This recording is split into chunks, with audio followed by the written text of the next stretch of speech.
What's going on, everybody? Welcome back to the channel. So today we're coming at you with The Last of Us Episode 1 review. Now, great episode, a little bit of backstory. I've played The Last of Us when it first came out, when it was remastered for PS4, I think, and then when it got remastered for PS5. So I played it 3 times. Great game. On the PS5 when it got remastered, we got to play as Ellie in the kind of like the prologue before the main story. So you got to see kind of how she got bitten and how she got immune, and then her friend as well getting bitten and dying. So that was cool. And so in this first episode, coming from a big knowledge of the first game, I didn't play the second one. I know what happens. I was really disappointed with rumors that let out and what ended up being true for the second game, so I didn't even play the second game, but I know what happens. Anywho, Episode 1 on HBO Max, Pedro Pascal as Joel, and I'm forgetting the name of the girl as Ellie. I want to say her name's Abby something, I'm not sure. But good overall. I would say I really enjoyed it. It definitely felt like The Last of Us. I'm still skeptical only for Joel, for one thing, is his accent, because I'm so used to The Last of Us game having Joel with his accent, his Texan accent. But Pedro Pascal's great. I remember seeing him in Game of Thrones. He was in something before Game of Thrones where I knew him from. I can't remember what it was. Something he did before Game of Thrones, but he was in Game of Thrones, and I knew him already. And I've been a fan of him since before that time. Then he's gone to do, of course, Mandalorian. He was in the second Kingsman movie. He's been in so many things, and he's just a great actor. And I'm a fan of him, and he's doing... the first episode he did a good job. I just wish he'd had a little bit of accent. His brother Tommy in the show, it sounds like the exact guy from the game. I do know there is some of the voice actors from the original games who are going to be in the show, which will be interesting to pick up on those guys and gals when they pop up. Sarah, Joel's daughter, I figured that they're going to go with the angle of giving her more of a backstory, so we cared more when she died. Because in the game, if you haven't played the game, spoilers, she dies very quickly in the game, and we don't really get to know her character. But I remember I was just like, I remember the first time I played Last of Us, I had no idea what the game was about. I just knew it was Naughty Dog, who had made Uncharted, and I loved Uncharted. And I bawled.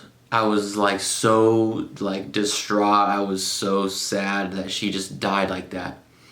Obviously it's zombies and everything, but I didn't think, I thought the main characters were going to stay fine and dandy.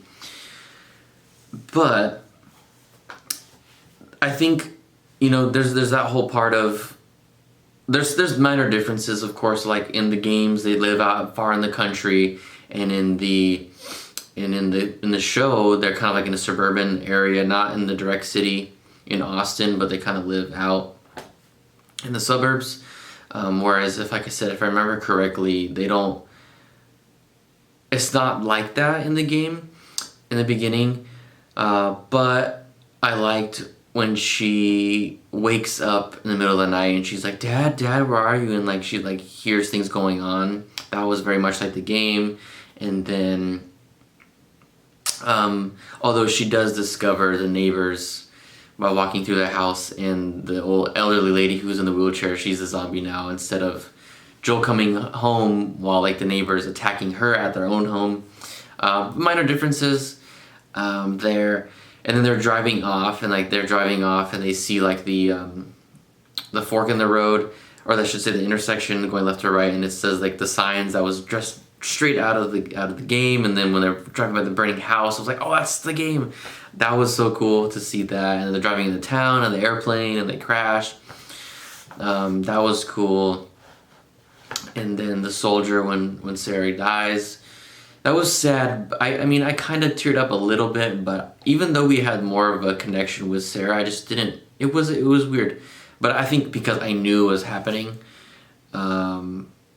after playing the game 3 times, it was pretty much the 4th time I'm playing the game, so it wasn't a huge surprise. Let's see. Then we fast forward 20 years and we kind of see what Joel's doing. He's kind of working his job.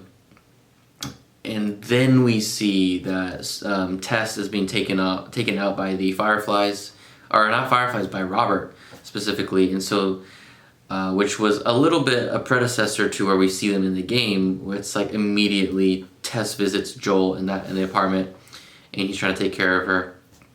Which in the games, I don't think that they alluded to them that they were together, but in the show, sorry, I'm gonna keep making these confusions. In the show, they sleep together, not sleep together, but they just sleep in the same bed together, and then they wake up, and then I think Tess is making breakfast or something, and they're talking about doing this job, finding Robert, blah blah blah.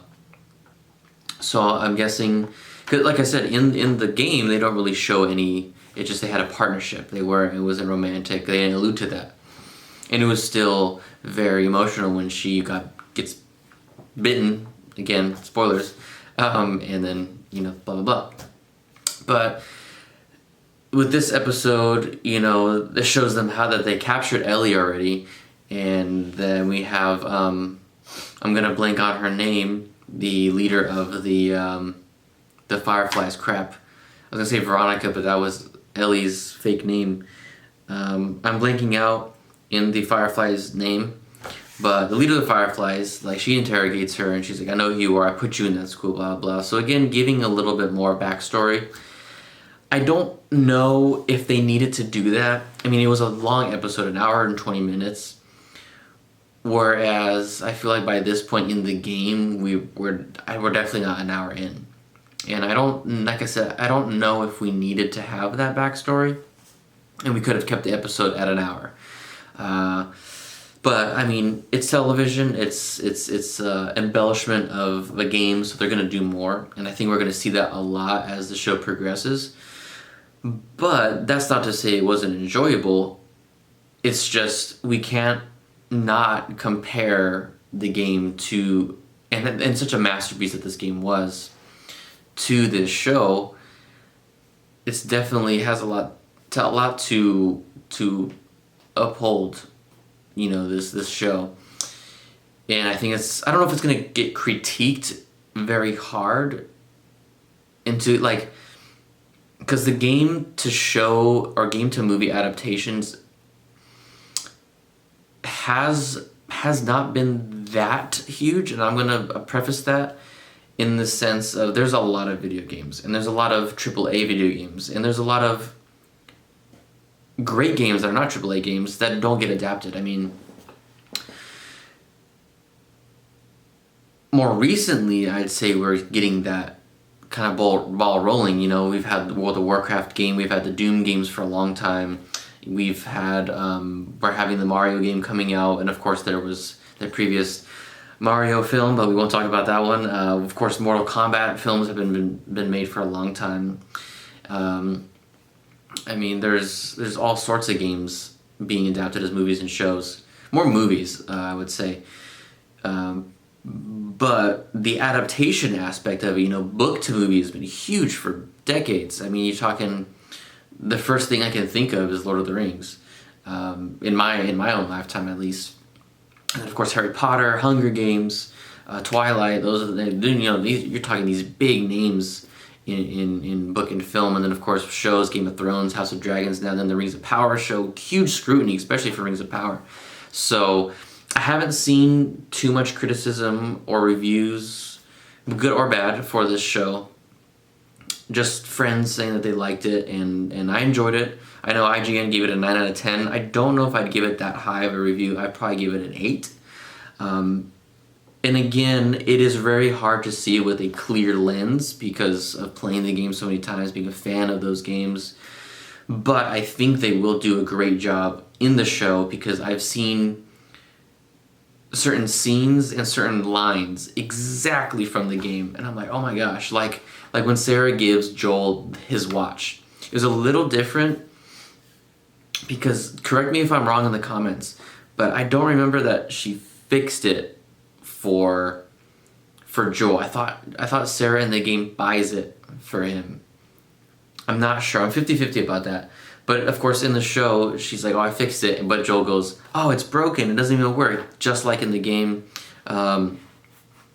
which was really cool. And the watch looks pretty accurate to the game as well. And then when Joel and Ellie have the first night before they're gonna go over the wall, and it's just the two of them, and Joel falls asleep. And I forget exactly, and it just slipped my mind. But some of the little quips that they say was exactly like in the game, which was really cool. Last big thing I want to talk about is when they get through the wall, and they get caught by one of the security guards or one of the police, whoever they are. We saw this guy before. He was, trading drugs and money with Joel, and so they knew each other. And he catches them, and he kind of detains them, I guess. Puts them on their knees, hands behind their head, and he detects the virus negative, and then Ellie's positive, of course, and he stabs him.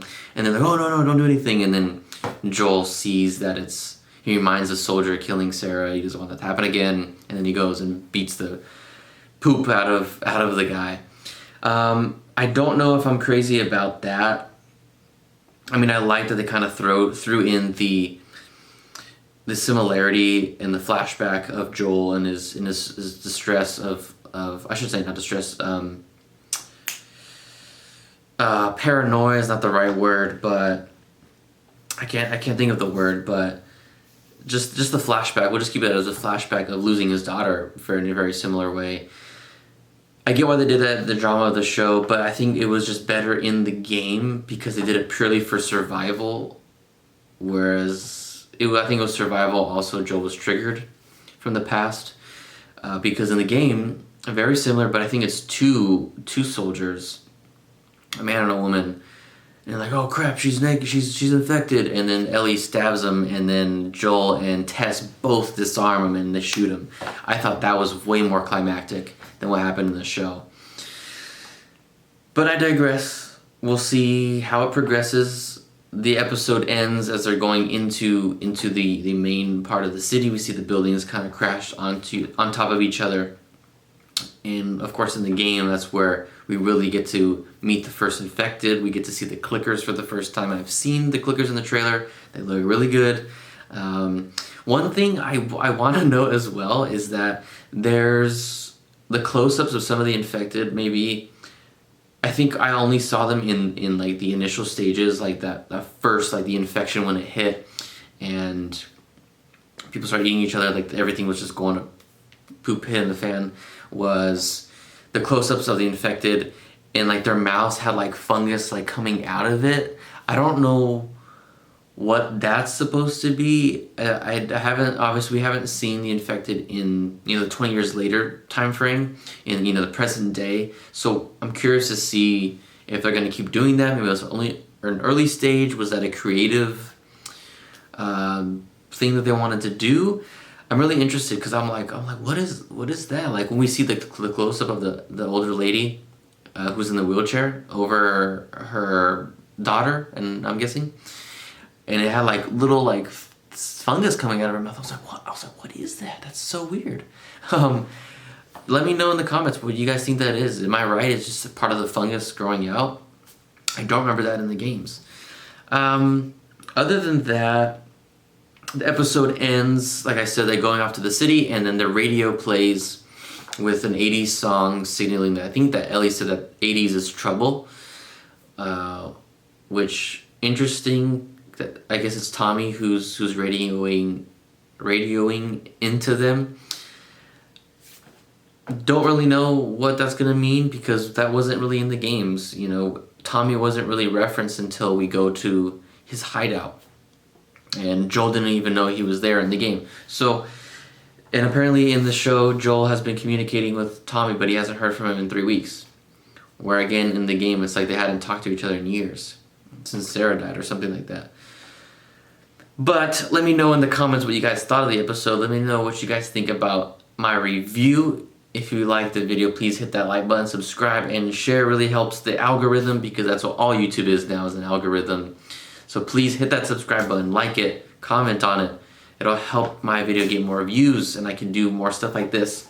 Also, for those of you who are longtime subscribers, The Chosen has come back.